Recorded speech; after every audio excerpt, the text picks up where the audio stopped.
dans la sérénité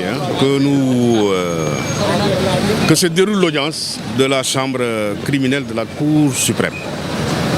Je précise que les avocats de Khalifa Sall et autres avaient introduit une demande écrite hier la veille pour solliciter la jonction de certaines procédures et le renvoi pour les procédures qu'ils estiment qu'elles ne sont pas pour le moment en état. Et la Cour a répondu sur cette question pour dire que pour la jonction, le problème ne se posait pas. Et ils n'avaient même pas demandé la jonction parce que la Cour allait le faire.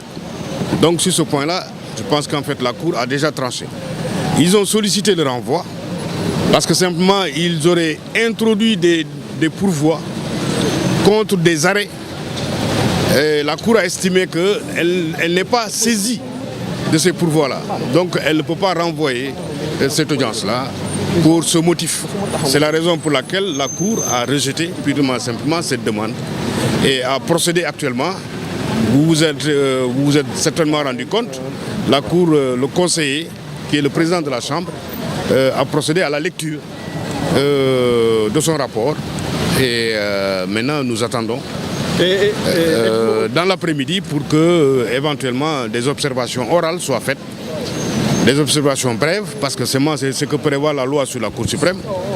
Je précise que la Cour suprême n'est pas juge des faits, mais plutôt juge du droit. Donc là, il n'y a que des arguments de droit qui peuvent être évoqués. Et donc, à l'exception de ces arguments-là, on n'est pas là pour reprendre un procès. Parce que vous avez dû remarquer que M. Khalifa Sall n'est même pas là. Encore moins les autres prévenus. Donc, c'est vous dire qu'on est devant le juge du droit, on n'est pas devant le juge des faits.